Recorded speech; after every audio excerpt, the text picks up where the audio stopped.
Good afternoon and welcome to today's program.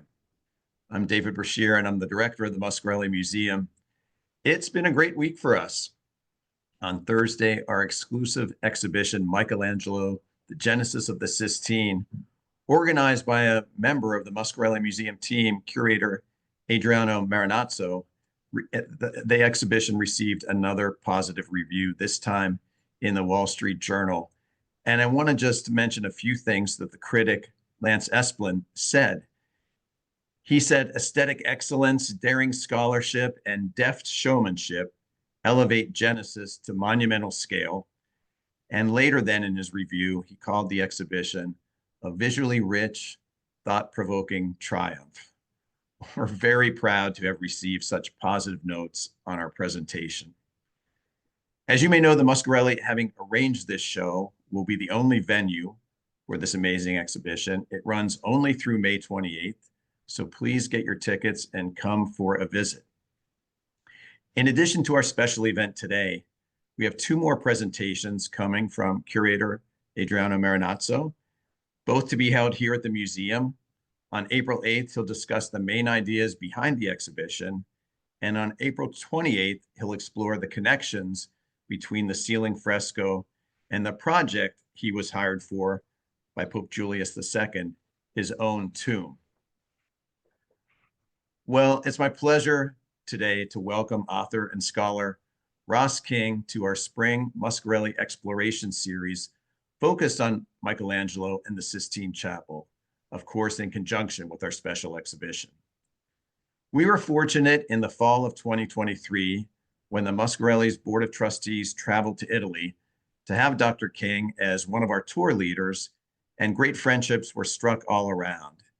He was then gracious enough to agree to come for a virtual book discussion last spring during our series on Renaissance architecture and discussed his best-selling book, Brunelleschi's Dome. And I was very pleased when he agreed to come aboard again this spring to discuss his New York Times best-selling book from 2002, Michelangelo and the Pope's Ceiling. Dr. King was born in Saskatchewan, Canada, and grew up there. He received his undergraduate and master's degrees in English literature from the University of Regina in Saskatchewan and his PhD from York University in Toronto. He's the author of many books, mostly nonfiction, and his scholarship really is extraordinary. In addition to Brunelleschi's Dome from 2000 and the book on the Sistine Chapel, his other books include The Judgment of Paris, the revolutionary decade that gave the world Impressionism from 2006, Leonardo and the Last Supper from 2011, Mad Enchantment, Claude Monet and the Painting of Water Lilies from 2016, and his most recent book, The Shortest History of Italy, published just last year, which I've been reading, and I have to tell you, Ross, is really quite excellent. So before we get started and I turn it over to Dr. King, I just wanted to let you know we will end with a Q&A. If you have any questions, please just post them in the chat and we'll work through those along with a number of questions that I have. So Ross, welcome. So happy that you're with us again. Thanks so much, David. It's great to be back with you virtually. Be even greater if I was with you in Williamsburg and able to see the exhibition, which sounds absolutely spectacular. I have to agree. We want you here. Yeah, absolutely. I'd love to. I love Williamsburg. I've been there a number of times. So, yes, it would be a dream come true to get back during the time of the exhibition. All right, with any luck. Yes, fingers crossed. Well, so what I'm going to do is talk. We'll talk for about, I don't know, 20 minutes or so. I'll actually set an alarm to make it so I leave, so I don't get carried away. And so I leave time to have a discussion with David and also field questions you might have. But I want to, talk for a little bit about this commission of the Sistine Chapel, which is in many ways a very strange commission. I'll finish, I hope, with this figure, which I won't tell you who it is just yet. You might not recognize him. But I want to begin, of course, with a message from our sponsor, my publisher, who, as David said, I published this book. I hate to think how long ago it was, But yes, Michelangelo and the Pope ceiling. And so what I'm going to do for the next 20 minutes or so is really give you a kind of précis of some of the background that I give in that book about this the ceiling fresco that Michelangelo painted between 1508 and 1512. It, it is such a familiar image to us. It's entered our consciousness through a kind of of I don't know, osmosis or something like that. It's an image that all of us recognize and that is often parodied because of the fact that we're so familiar with it.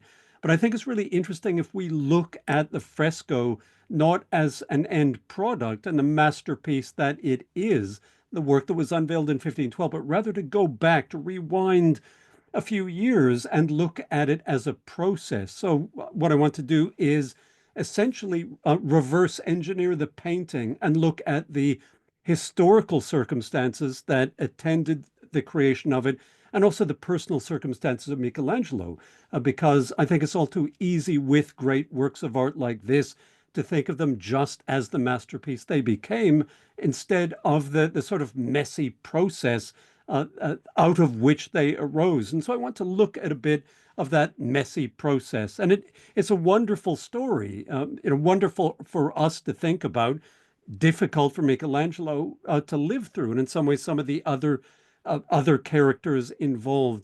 But I think one of the things that initially fascinated me about the Sistine Chapel and made me want to tell the story of it is this competition, this clash of the titans, Michelangelo and Raphael. Raphael was the young pretender to Italian art at this point. He was younger, he was some 8 years younger than Michelangelo and really wanted, or at least Michelangelo believed Raphael wanted to claim his scalp.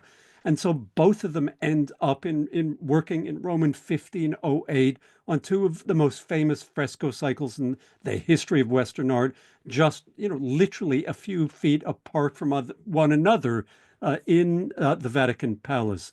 And so fresco was a competitive sport through much of the Renaissance, and I think this is where that competition reaches its highest moment, its apotheosis. And there are all sorts of other great characters involved as well, such as Pope Julius II, who I'll come to in a couple of minutes, who it was the one who commissioned Michelangelo to do it. Effectively, he was his patron. And also, we have, besides Raphael, we have Donato Bramante, who is sort of in the red corner versus, against Michelangelo in the blue corner, or at least, as I'll describe, that is how Michelangelo thought things were happening, that in his rather paranoid temperament, he believed that people were out to get him, led by Bramante, the great architect, the chief papal architect from 1505 onwards, the man in charge of rebuilding St. Peter's Basilica. So what I want to do then is go back to the start of the Sistine Chapel, because the Sistine Chapel takes its name as if you've been to the exhibition or if you've been to Rome, I'm sure you know that the Sistine is not some reference to the 16th chapel or anything like that. It's a reference to Pope Sixtus IV, who was elected Pope in 1471 and reigned until quite a good reign, some 13 years until 1484. And coincidentally, he was the Pope who was reigning on the throne of St. Peter's when Michelangelo was born in 1475. So the two of them almost automatically, or at least the Sistine Chapel and Michelangelo, really come into the world together, as we'll see. Now, when Sixtus became Pope, Rome was known as the Caput Mundi, or capital of the world, but it was really not worthy of that name. It was a smaller city than, let's say, Florence, Milan, and Venice, and much, much less impressive because of the fact that its 30,000 people were often quite poor, and they were subject to plagues, to riots, to invasion, things such as that. And much of the city was becoming dilapidated because the papacy was not on good financial footing. And Sixtus was an extremely determined character and decided he was a Franciscan. and he decided that what he was going to do was to seize the opportunity of the papacy to get Rome back on its feet architecturally, financially, artistically. And so he went to work. This is Old St. Peter's, by the way. This is from 1493. This image. Sixtus gets to work trying to make Rome really trying to make Rome great again, trying to reclaim the grandeur that was Rome. And so he began doing things such as building a new bridge, which still bears his name today, the Ponte Sisto, which crosses the Tiber. He wanted to do that because of the fact that in 1450, during a jubilee, 2025 is also a jubilee, of course, but they had one in 1450, and 200 people were killed on the Ponte Sant'Angelo, this bridge here, because of overcrowding. And so Sixtus decided that he wanted to have a new bridge. He also beautified Rome by funding the restoration of some 40 churches, including the Church of Santa Maria del Popolo, which was one of the first that people would see as they came into Rome from the north, for example, on a pilgrimage. And so there's all sorts of praise written to him by poets and his court propagandists talking about how he had been reviving the city. One of the most immediate things he had to concern himself with, though, was a building right in the precincts of the Vatican. So this is Old St. Peter's. This is the Constantinian Basilica, the basilica built in the 4th century by the Emperor Constantine, the great Roman emperor who made Christianity a licit religion in 313 AD. And so this goes back over 1,000 years and is beginning to fall apart. The walls, in fact, are leaning some 6 feet out of true in places. It looks much more robust in this 19th century, very accurate 19th century representation of what it would have looked like. But in even worse shape is a building that was much more recent. It was probably from the 1200s and therefore maybe less than 200 years old. And that was known as the Great Chapel. And it was a very important building because of the fact that once a week or so, the Pope would celebrate Mass inside it.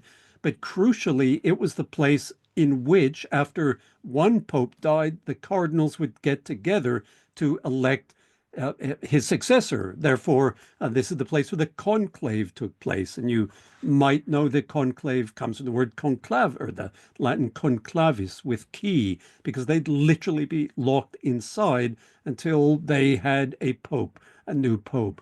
And so this is where they'd be locked inside in the course of, for example, in the 1400s. But it now is beginning to fall apart. And so Sixtus decides that what he has to do is repair it or knock it down and rebuild it, in fact. And what he's going to rebuild, of course, is the Sistine Chapel. Somewhat oddly and maybe anomalously from our point of view, all these hundreds of years later, is that he chose an architect from Florence, which maybe isn't surprising. But the architect was a guy named Baccio Pontelli, who was known not for ecclesiastical architecture, but instead for the most advanced fortresses of the day, which he designed fortresses which could cope with the new threat of cannonballs. And so Pontelli is tapped by Sixtus and told to come to Rome and build the Sistine Chapel. And we don't often see the Sistine Chapel from the outside. In fact, it's very difficult in Rome to see the chapel because of its location in the precincts of the Vatican. It's very difficult to get a view of it from the outside. But this is it. And you can see perhaps that it looks a bit anomalous for a church because it has this sort of gangway going around the top of it with arrow slits for archers. It has matriculation through which boiling oil or worse could be dumped on anyone trying to take the Vatican Palace. Also, there is a garrison of archers, room for a garrison of archers in the top, and the walls at the base are some 12 feet thick. And so this serves a military as well as an ecclesiastical function. It's meant to be a kind of bastion in the center of the Vatican, which will protect the Pope and the cardinals from insurrection, attack, invasion, things such as that. And in fact, insurrection and invasion were all too common possibilities, all too plausible possibilities in the course of the previous couple of centuries, because of the fact that the popes were not just ecclesiastical leaders, they were temporal princes who ruled over vast tracts of central Italy. If we have Rome down here, Rome and the Vatican down here, you can see that the papal states, the states of the church, the patrimony of St. Peter's extends as far north as the city of Bologna and also includes Perugia. And so the popes had powers of legislation and taxation over as many as, let's say, in the middle of the 1400s, 1 million people in the center of Italy, not just in Rome, but in in the hinterland outside of it and up into Emilia-Romagna, for example. And so this obviously brought the popes into conflict, not just with their citizens in the papal states, but also obviously with their neighbors, people like the Republic of Florence, Venice, or the Kingdom of Naples. And so all too often skirmishes, wars, conflict broke out. And in fact, that is what happened in 1478 during some 7 years into the reign of Sixtus IV, when he went to war with Florence. He wanted to effect a regime change in Florence, get rid of Lorenzo the Magnificent, and place someone more sympathetic to his ideas and plan and territorial ambitions, place him at the head of the Florentine government. And so this war lasted for 2 years. Some of you probably know the Pazzi conspiracy of April 1478, and that is what triggered this war, when effectively Sixtus tried to have Lorenzo killed and did have his brother killed in this plot. So what happens then is Florence and the Pope go to war for a couple of years. When in 1480, when the war is over, the Sistine Chapel is finished, and as a kind of goodwill gesture, uh, uh, Lorenzo de' Medici sends, almost as a way of sealing the peace between the two of them, Lorenzo sends what I'm calling the dream team of frescoists from Florence south to Rome to paint in the Sistine Chapel, to decorate the walls of this newly created chapel, because it has, the mortar is still curing on it when these guys arrive and start to paint. I'm sure you recognize some of the names here, someone like Sandro Botticelli. They're all young painters, mostly from Florence, but Perugino, who is the leader, is from Perugia, but has worked in Florence for a long time. But there's a young Florentine on the team who is building a big reputation for himself at this point, and that is Domenico Ghirlandaio, who a few years after this, about 5 or 6 years later, in 1487, is going to become the master of a sort of scruffy, bad-tempered, but supremely talented kid named Michelangelo Buonarroti. So this is the guy who teaches Michelangelo how to draw and paint. And he works in the Sistine Chapel between 1480 and 1482. And we have to imagine that when Michelangelo goes into his workshop, into Ghirlandaio's workshop in the late 1480s, a lot of the talk would be Ghirlandaio discussing the work that he did for the Pope and his trip to Rome. I mean, so Michelangelo sort of would have grown up with stories of the Sistine Chapel and a kind of awareness of it.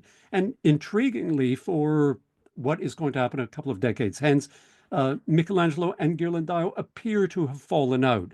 Michelangelo later criticized Ghirlandaio and claimed he didn't learn anything from him, which is patent nonsense. But the two of them did have, as Michelangelo had with many people, the two of them did have a sort of acrimonious relationship, which of course is going to whet Michelangelo's appetite for doing work in the Sistine Chapel, because he's going to, when he paints the vault, he's going to be climbing past the frescoes painted on the walls in the 1480s by this team of young up and coming painters. And so they decorate the walls. They do portraits of the Pope in the windows, and they use very bright colors. We see full papal bling on these guys, not just to show the lavishness of the papacy, but also because this is what's called a contre-jour position. The sunlight comes through the windows, and you know if you stand next to a window and have someone take your picture, it's not going to turn out. You're effectively going to be in silhouette.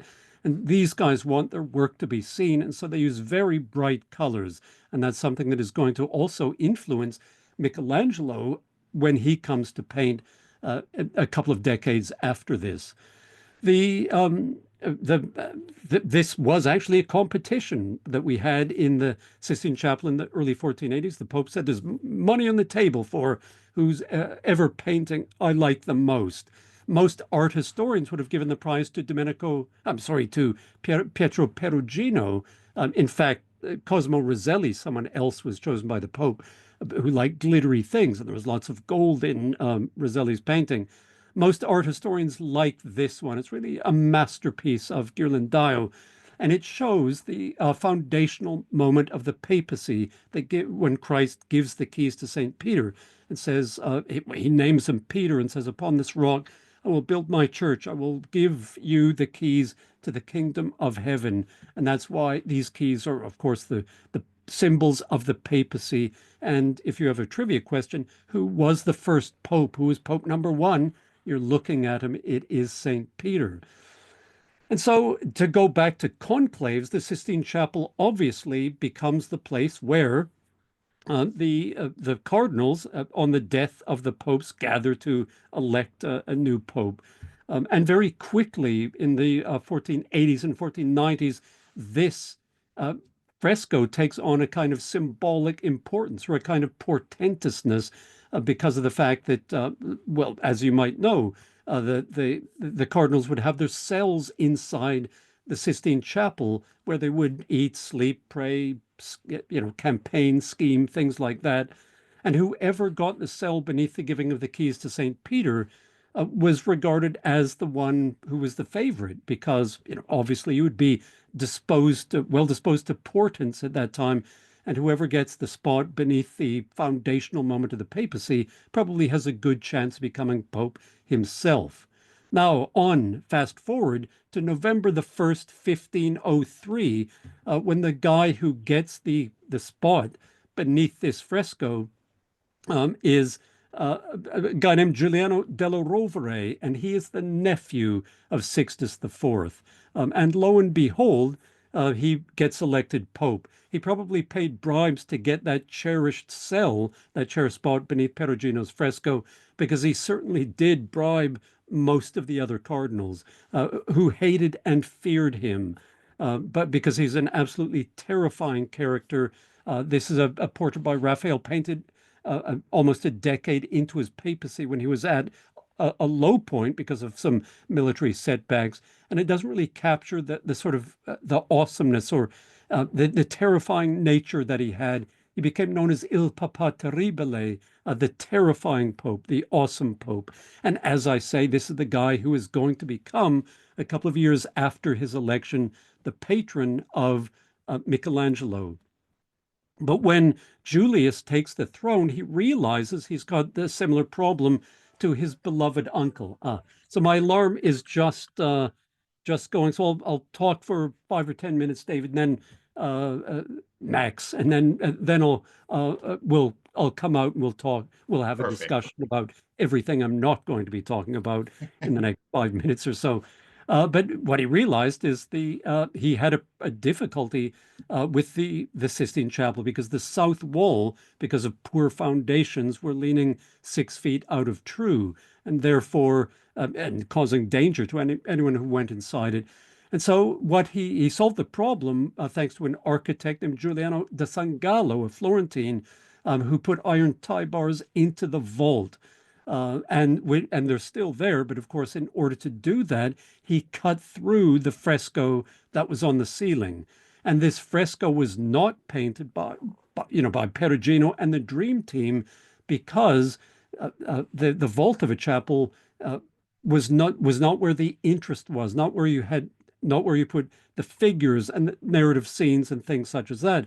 The vaults of most chapels and audience halls perhaps had things like Pier Matteo d'Amelia had done in the Sistine Chapel, which is a blue sky with gold stars in it. Very beautiful, but very simple. And so this was sort of almost the state of the art at that time. But now there are these unsightly lightning bolts of of plaster going through it because of the repairs that had to be made for it. And that, of course, is what brings Michelangelo into the Sistine Chapel, because Julius taps him to do it in 1506 when Michelangelo has just crossed his 30th birthday.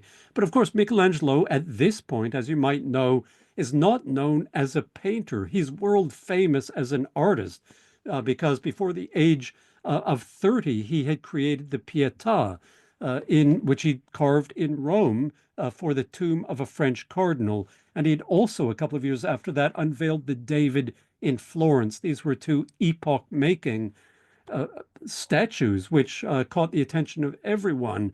But he had not done very much work with his paintbrush since about 1489 or 1490, when he left the workshop of Domenico Ghirlandaio with only at most maybe 3 years experience. And he had not worked much with his paintbrush since then, unless we accept the fact that this work was painted in 1505, 1506. But this work is not fresco. It's a mixed medium. It's tempera paint and also oil paint. And it's also very small. It's very beautiful, very extremely striking painting, but it's only 4 feet across.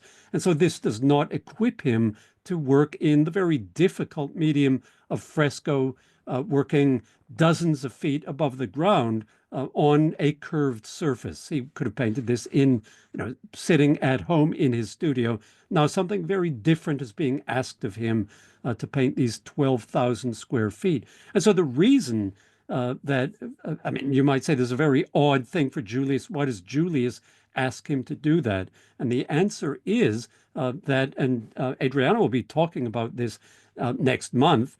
The reason is that Julius brought him to Rome, brought him back to Rome after he'd done the David in Florence, not for the sake of the Sistine Chapel vault, but rather to carve his tomb, and which was carve Julius's tomb, which is going to be absolutely immense.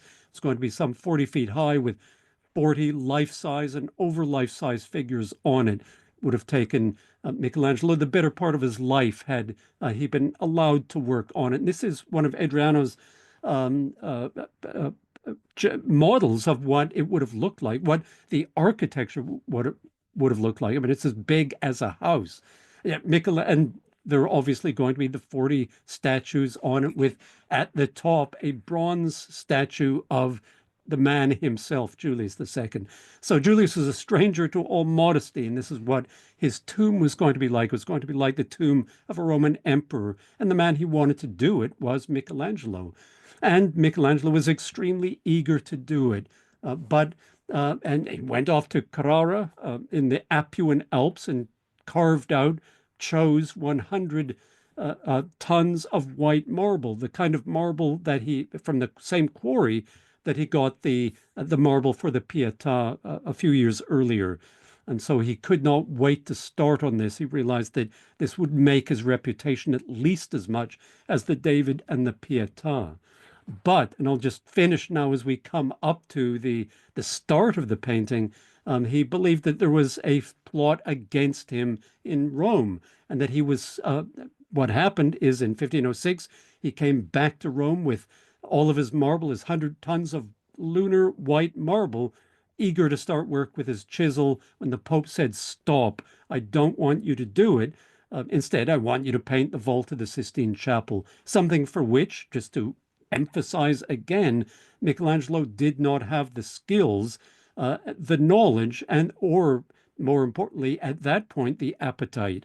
And so he objected to it, and believed that Donato Bramante, the chief papal architect, was working against him. He believed that Bramante did not want him to get the commission to carve the tomb, because had he been able to do it, he would have put all other artists, including Bramante himself, into the shade, and his reputation would have been unassailable. And therefore, supposedly, Bramante convinced Julius to have Michelangelo do a work, i.e., frescoing the vault of the Sistine Chapel, at which he would fail, which was a real possibility in 1506, 1507. And so what happens then, of course, is that Michelangelo flees He refuses to work for the Pope. He defies the will of the Pope and returns to Florence. And then ultimately Bologna, where he makes up with the Pope. But by the time he comes back, he really comes back with a rope around his neck to Rome, realizing he cannot escape his fate. He has to fresco the vault of the Sistine Chapel. But of course, in the 2 years he's been away from Rome, the situation has changed artistically and in some ways politically, because Julius has moved from the traditional set of papal apartments on the second floor of the Vatican onto the third floor because of the fact that he did not want to occupy the apartments which had been lived in by one of his predecessors, Pope Alexander VI, Rodrigo Borgia, who was his mortal enemy. And so he moved upstairs, and moving upstairs into these rooms, he had to get them decorated. And the man who very quickly took control of that decorative program and became the leader of it was a young, perhaps kinsman of Donato Bramante, because Raphael and Bramante were both from Urbino. And Raphael, the young pretender, at this point, the boy wonder of Italian painting. And so the two are brought into conflict, into competition with one another. And you know, if you go into the Vatican Palace and ultimately the Sistine Chapel, you walk after you pass through the Raphael apartments and you're going towards the Sistine Chapel. There's a corridor that if you look to your right, you can see the Sistine Chapel, and you realize how close these two guys were working together. So, as I said at the outset, that's one of the things that excited me about writing this story is this competition between the two of them as their this clash of the titans. Now, just before we go to discussion and questions, I promised you to talk about this figure who is the prophet Jonah. For us, the iconic figure in so many ways is God the Father, for obvious reasons, God the Father creating Adam. But the figure that most people commented on and were astonished by in the 1500s was the prophet Jonah. And notice that he occupies a very important position. He's above the altar. And so he's very conspicuous. He's what you would see as you entered the Sistine Chapel from the wall effectively behind us. Today we enter from down here, but in the olden days we would have entered from the opposite side and seen this figure who in many ways does what we do. He's looking up, he's rearing back and looking up at the ceiling. And so in some ways he is directing our efforts and our gaze and is echoing or foreshadowing what we are going to be doing as we come into the Sistine Chapel. But there's something more than that also, because when we look at him, he's leaning backwards. And so we imagine that his head is, if this is a real figure, let's say the head is a couple of feet behind the knees and the feet because he's leaning backwards. But in fact, this is a trick of the eye. Donato Bramante ultimately did say that Michelangelo would not be able to do work in the Sistine Chapel because he couldn't do foreshortening. He couldn't paint di sotto in su, as it was called, from below upwards. And this is Michelangelo's response to him. This is Michelangelo flicking the bird to Bramante and saying, oh, can't paint di sotto in su. Donato, look at this. Because if you stand under this, you realize the optical illusion that the head is actually forward of the feet. Because when we rotate this and we're standing under looking up, you can see that the head is forward of the feet rather than what looks the opposite case.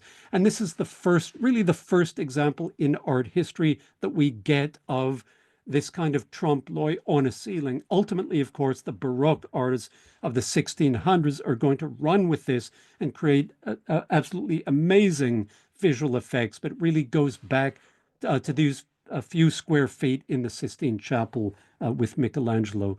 Anyway, I'll end this sort of these scripted remarks at this point. I'll come out of the talk, but if for some reason any of us want to allude to anything I've shown, I'll come back into it.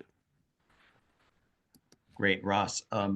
My first question to you is going to be this. We, of course, know that the Pope originally had the idea that Michelangelo might put the 12 apostles on the ceiling with some other appropriate decoration, which the artist wasn't excited, I think, about either of those aspects. How then, can you explain how then we got to a point where Michelangelo was able to do something radically different on the ceiling? Yes, I mean it is that it's such an interesting transformation that takes place in him over, I think we would have to say, the summer of 1508. There's a letter from I believe it's May the 10th, 1508, in which he says, "Today I started work on the Sistine Chapel." But he's not actually painting at this point. He's gone into the chapel and he's thinking about it and making his design. And the first design that he came up with is the 12 apostles with a kind of geometric pattern going across the ceiling. Had he stuck to, and the Pope signed off on it, the Pope said, absolutely, this is what I want, go to it. But Michelangelo, I think, had second thoughts very quickly and decided that he did what he said, this would be a poor thing. This would not work. Because I think he realized that he would suffer in comparison with the frescoes on the layers of wall beneath that. He wanted to he wanted to defeat Ghirlandaio Perugino and company. I mean, he and Perugino got into a very ugly dispute a couple of years before this when they were hauled into court and told to make peace. And so Michelangelo had a lot of axes to grind. And so I think what happened is he decided that he didn't want to do something so simple because it just could not have overawed the paintings that were beneath it. And so the remarkable thing to think about is that, let's say in April of 1508, he doesn't want to do this and he's given an out. And he could have farmed out the geometric patterns to any number of painters who could have done that for him. It would have been very simple. And so he could have got rid of this job quite easily. But over the course of the next few weeks and months, his ambitions for it grew. And they grew exponentially because ultimately he shows not the 12 apostles, but he has 343 human and humanoid figures on the vault. And so he went from not wanting to do something to wanting to do something that had never been done previously. And so obviously he warmed to the job and realized that there was something that he could do here. And it is, just to repeat what I said earlier when we looked at Matteo d'Emilia's fresco, never before had anyone put that much narration, those many scenes, that many figures on a vault. Always those were on the walls. And so Michelangelo is really doing something unprecedented at this point. And had he proposed this plan to the Pope and the Pope signed off on it? Is that how history tells it? Well, we don't know that raises a very good question of is it in is everything entirely from Michelangelo's head? Did he think up the decorative program? Did he say in discussion with the Pope or some of the Pope's advisors, this is what I'm going to do? And they said, we don't want that. Why don't you do this instead? There's simply no paper trail that gives us evidence of this. I think, however, there was a position that was held by a prelate in the Sistine Chapel called Master of the Sacred Palace, and he scrutinized everything. If you were delivering a sermon in the Sistine Chapel, you had to submit the sermon in advance to the Master of the Sacred Palace, who would strike out anything he didn't like. And so surely he had to sign off on what Michelangelo was doing. However, he seems to have accepted it because over the 4 years he worked in the Sistine Chapel, Michelangelo complained about virtually everything. I mean, it's just a litany of misery, whether it's the weather, whether it's sickness, most of all his siblings, his brother, his father wanting to come and stay with him, things such as that. He laments everything, but not once does he complain that someone is messing with his design.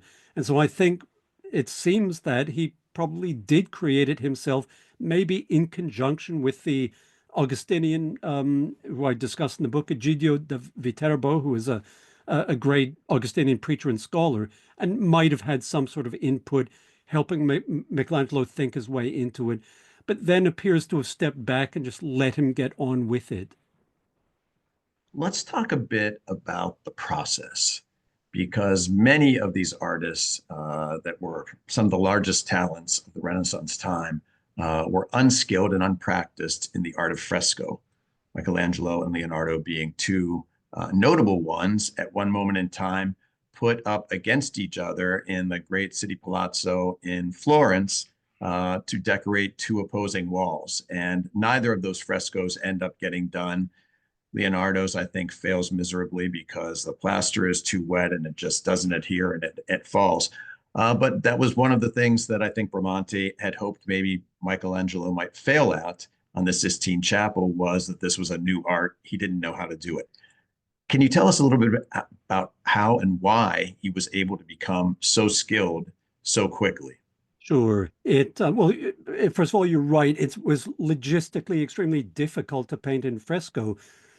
Most of the great reputations in Italian art had been done in fresco. If you wanted to be a great painter, if you wanted to follow in the footsteps of Giotto and Fra Angelico and Masaccio and people like that, you needed to have a fresco under your belt, partly because it was public art. It was big, monumental public art, but also because of the fact that it was extremely difficult. Giorgio Vasari, who I'm sure many people watching know, and some will have read his Lives of the Artists.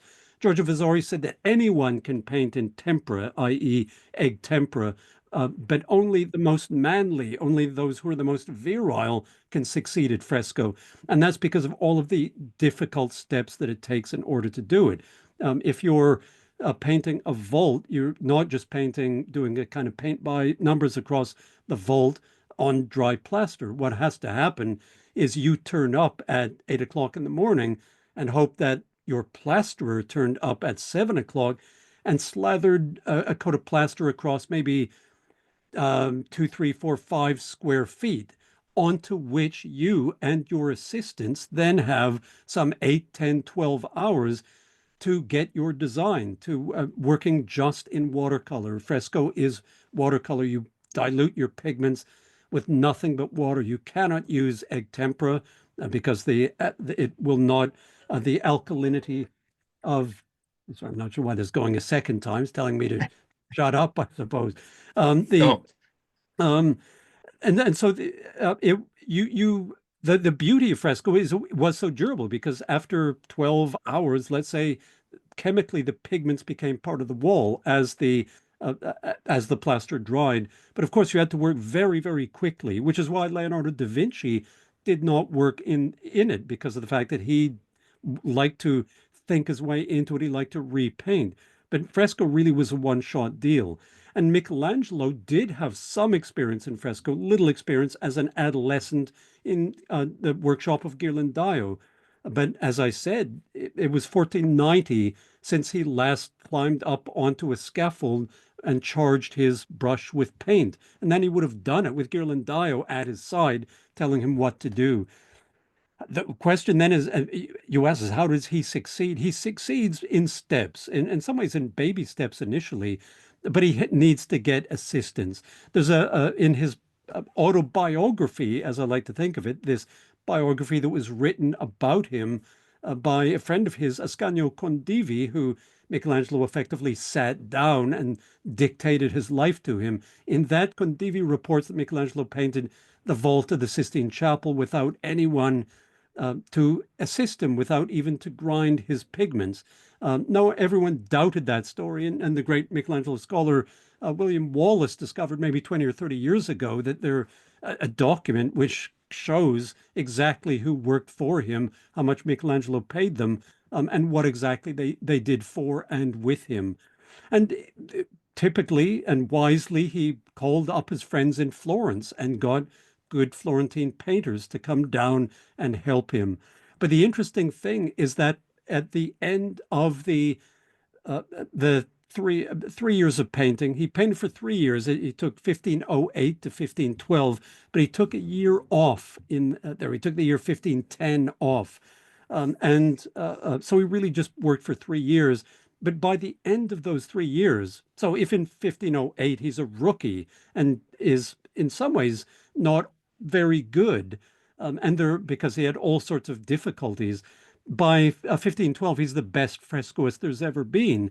And the evidence of that, maybe I'll just go back into this very quickly to show you a final slide, which is of the um, one of the last things we see, which is the separation of light from darkness, which is painted in a single day. I mean, this is an over life-size God the Father, and Michelangelo has painted it freehand on the vault without a cartoon. This piece of paper that you would put onto the wet plaster, you would nail it onto the wet plaster, and transfer your design before ripping it off and then putting your paints on.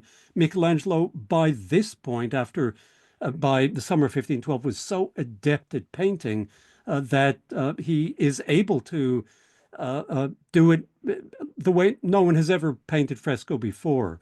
And I think it's very telling that, if we like to, and one of the motifs in the exhibition, one of Adriano's theories is the Michelangelo comparing himself to God, which I think has a lot of validity to it. And certainly people did compare Michelangelo to God. He was known as Il Divino in his own lifetime. And so here we see Michelangelo separating light from darkness as well in the space of a single day, just as God himself did it on the first day. And sort of on the last day then of Michelangelo's work, he repeats the efforts of God on the vault of the chapel. And so it's a really remarkable performance from someone who a couple of years earlier, probably struggled with even the terminology of fresco painting. It's interesting. If you happen to watch the film, The Agony and the Ecstasy, which we screened here at the William and Mary Film Festival just a week or so ago, one of the great attributes in that film is that transfer from the cartoon to the wet plaster. They show it multiple times, the paper being tacked up and the holes being dusted through that had been poked along some of the outlines of the figures in the images. But there are other ways to transfer the image, and you refer to it a number of times in your book. You can poke the holes and tap the powder through, or you can just scribe along a line of the drawing into the wet plaster with a sharp stylus. Why the difference? Why do one versus the other? Good question. I think part of it is just personal preference. Usually artists would do both. In some ways, do both techniques over the course of a fresco cycle. For the most part, if the faces, the what that piece of plaster that was slathered each morning, you worked on what was called the giornata, the day's work. And you notice if you see the way in which Giotto, for example, worked on the Sistine Chapel in Padua, he would do architectural scenes or landscape backgrounds in the space of a single day, maybe 10, 15 square feet. But when it came to faces, the face of Joachim or Christ or the Virgin Mary, he would spend just a single day on that face. And that's the point at which, with that sort of very intricate work, that's usually the point that you Spolvero and did the little pinpricks in the cartoon, and then beat the powder through it. And so it really is. Whereas if you're doing a landscape background, you can just take your stylus and swipe horizontally, swipe vertically, and so forth. Got it. Great. Um, just a little bit more on the cartoons. It seems to me that when you're putting a cartoon up on a vertical wall, that's one thing, and it provides a certain amount of value to your process. But when you're up on scaffolding and painting something as immense, let's say, as the creation of Adam, and you can only really step back by about 5 feet, that this cartoon takes on a different set of values in that it helps you keep all of your proportions correct and synchronized with each other because you really can't step back from that wall and say, how am I doing? That's absolutely right, because what that is that's your working drawing. And really you can present that to the patron as well and say, this is what I'm thinking of with God the Father creating Adam. And he could have shown that to, whoever was concerned with looking into the orthodoxy of it. And so it has that practical purpose as like an architect's model of a building, for example, that allows you to see visually what it's going to be. And he can then also harmonize it with other things to get the scale right for vis-a-vis the scenes next in the next panel, for example. And so it's something that had all sorts of value beyond just transferring the idea that you had from your head onto the wet plaster. Can you just share a little bit? You talked about the cleaning of the ceiling in the 1980s, and of course, revealing all of these bright colors. Can you talk just a little bit about why that didn't go so well for Leonardo's Last Supper? Yes, well, if someone ever says to you that I love Leonardo's fresco of the Last Supper, be really pedantic and stop them and say, excuse me, that is not a fresco, because it isn't. Fresco, as I said, you work on wet plaster with watercolors. And Leonardo, with the Last Supper, worked on Paint. a drywall with a mixture of egg tempera, so egg yolks, and also oil, what was known as tempera grassa or fat tempera. And so Leonardo had, as I said, he did not like to have to work incredibly quickly, and he liked to paint and repaint.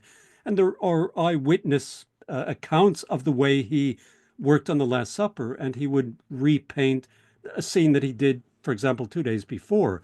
You simply couldn't do that in fresco. You'd have to get out your hammer and chisel it off the wall in order to repaint something.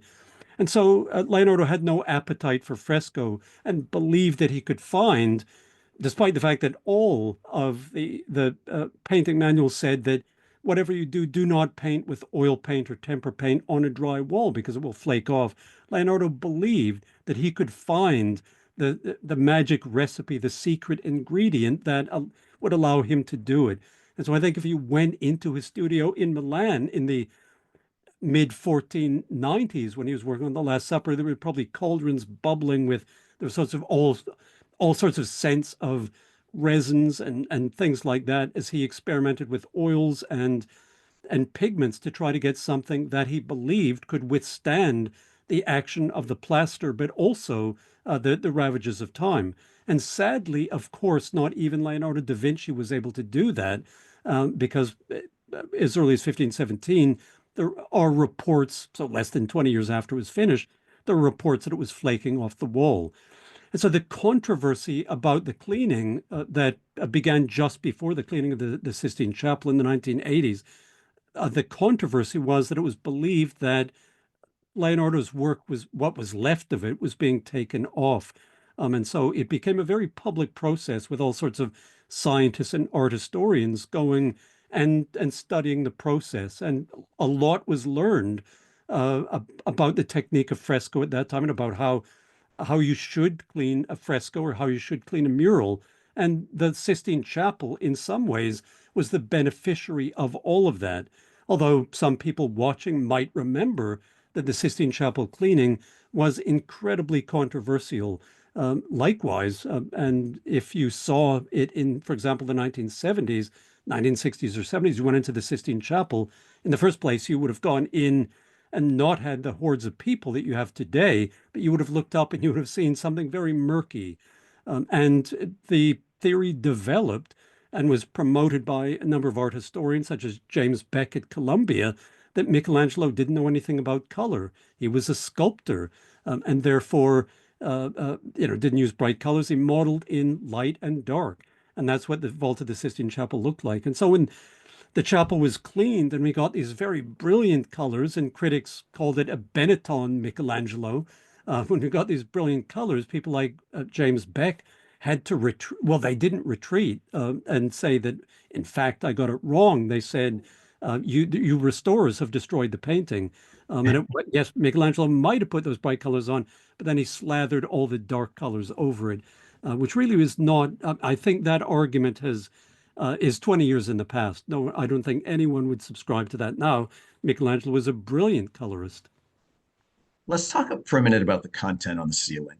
All of the various scenes, all of the individuals and figures who are up there. There are many stories that could have been told out of the book of Genesis.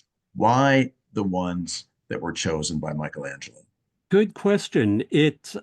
And we don't know. We have not been given an insight into that part of his creative process because there in he's written letters and poems at this time as he's working in the Sistine Chapel, but we don't have a kind of a diary in which he says, you know what, I'm going to do the days of creation and the story of Noah, and then I'm going to do the ancestors of Christ, and I'm going to do the prophets and sibyls. We simply don't know why he did it.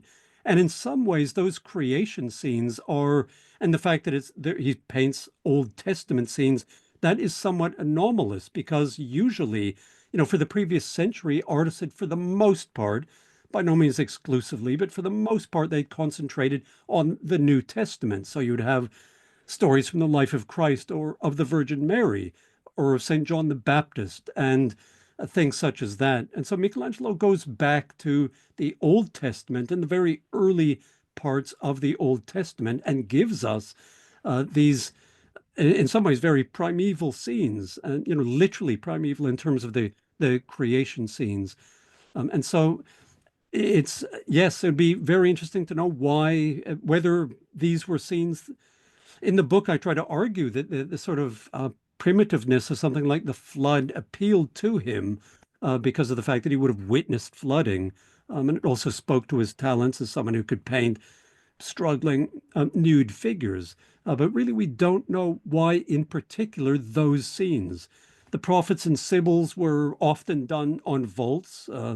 Ghirlandaio, for example, did a set of them, so that's not unusual. But the ancestors of Christ is rather unusual to paint the whole tree of Jesse around the windows. Michelangelo paints all of these people who are mostly they're name checked in the Bible, and Michelangelo puts their names up, but they're pretty anonymous people. And so Michelangelo had all sorts of liberty how he depicted them. And I always find it interesting that he was having all of his problems with his family at that time. His father embezzled money from his bank account, and his brothers were basically picking his pocket as well. And so when he's painting families, he does not paint happy families. It's not, the Brady Bunch or the Waltons or anything like that. It's these very glum looking people who that he puts up on the wall, sort of slumped and either emotionless or in some cases looking quite querulous and angry. Is there any rationale to the particular symbols that he ended up putting on the ceiling versus ones that he excluded? Again, a good question. It's not, we don't have much insight into it. I think I don't want to take too much away from him and say that it maybe was almost random, but I think what he wanted to do was, and what he was exploring at this point was giving monumentality and power to seated figures, and that's what he was going to do with, for example, the Moses on he will carve for the tomb of Pope Julius II. And so I think what he wanted, it's very difficult to read any kind of identifying features into most of them, except perhaps for the prophet Jeremiah. And so I think, again, he was much more interested in the physical pose of them than he was in giving a kind of symbolism to them. What about self-representation? Where has he painted himself into the ceiling, do the scholars think? I don't know if I've got it up on this roll. I'll just go into this very quickly and scroll down to see if I have it. But the image that we have is of I do have it, which is Judith with the head of Holofernes. So this is it was accepted by Michelangelo's contemporaries as his self-portrait. There are actually two in the Sistine Chapel. The other being on the altar wall. Because, of course, when we talk about Michelangelo, his work in the Sistine Chapel, we talk not just about the vault that he painted in 1508 to 1512. We also have to look at the altar wall, the Last Judgment, that he did decades later in the 1530s when he was commissioned by Paul III to paint it. And on the altar wall, he also gives himself a self-portrait.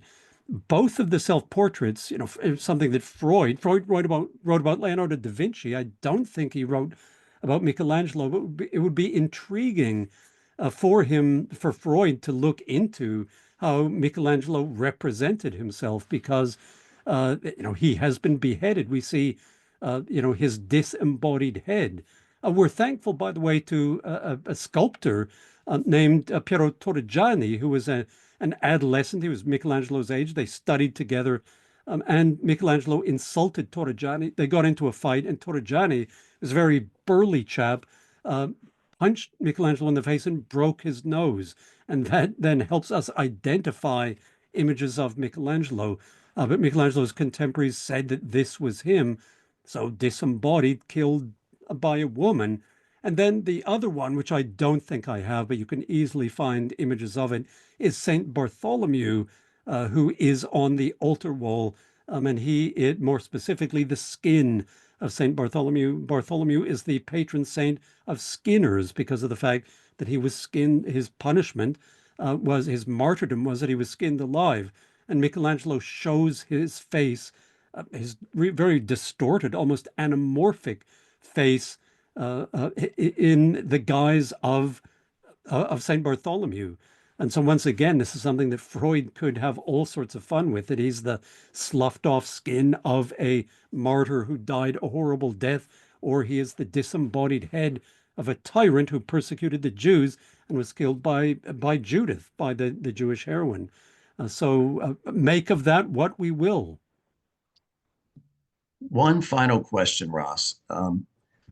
You note in your book that Michelangelo's presentation of God in that central panel, the creation of Adam, was a new way to present God. There were really no rules that would push him in that direction. Can you just go into that a bit?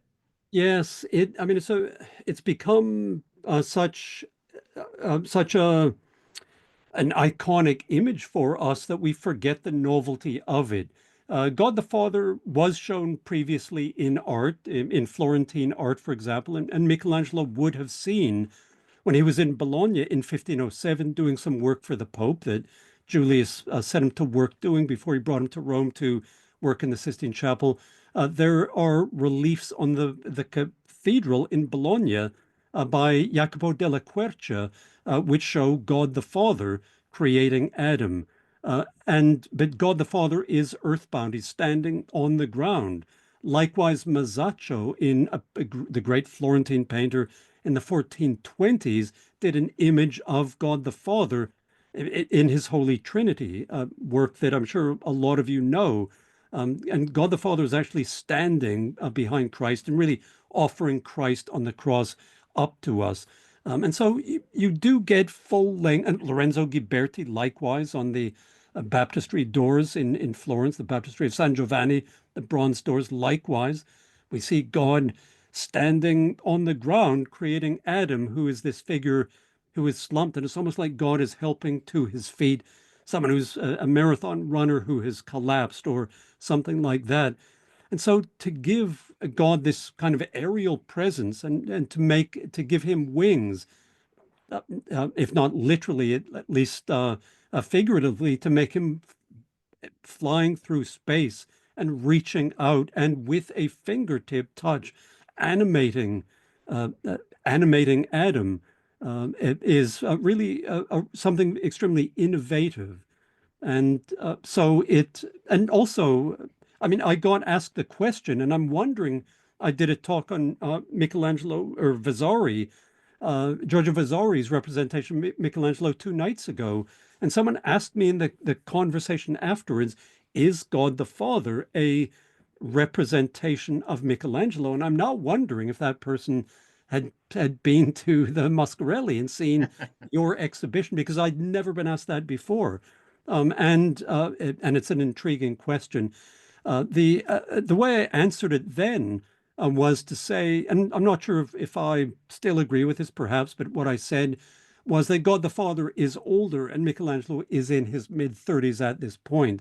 And so I'm not entirely sure that he saw himself. He didn't necessarily use his um, his own features, but as I said, he became known as Il Divino, and Giorgio Vasari, to go back to my lecture from 2 nights ago, Giorgio Vasari says that when we look at the first and supreme creator creating Adam, what we can imagine that the person who created the supreme creator had similar powers of creation. And so Vasari compares Michelangelo's painting of God and Adam to God's creation of Adam. And so there's this wonderful overlap between Michelangelo and God. So it yeah, so if he's not literally a kind of portrait of Michelangelo, maybe what happens is we come to see Michelangelo in that figure of God the Father because of his creative powers. Excellent. Ross, I want to thank you for this outstanding conversation. Your book is really remarkable. As I mentioned to you before we got started, I think it's almost a guidebook to our exhibition, or at least something ancillary to our exhibition. So I'd invite anybody coming to the exhibition to also read your book. We will have it on sale in our museum store in just a couple of days.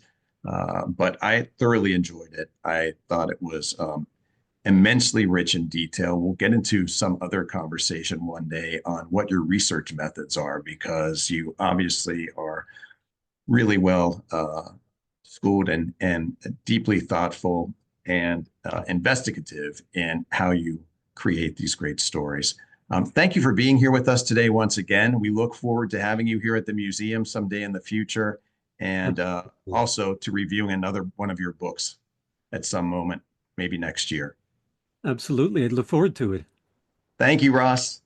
Thank you. Thanks so So much. long, everybody. Thank you for being with us.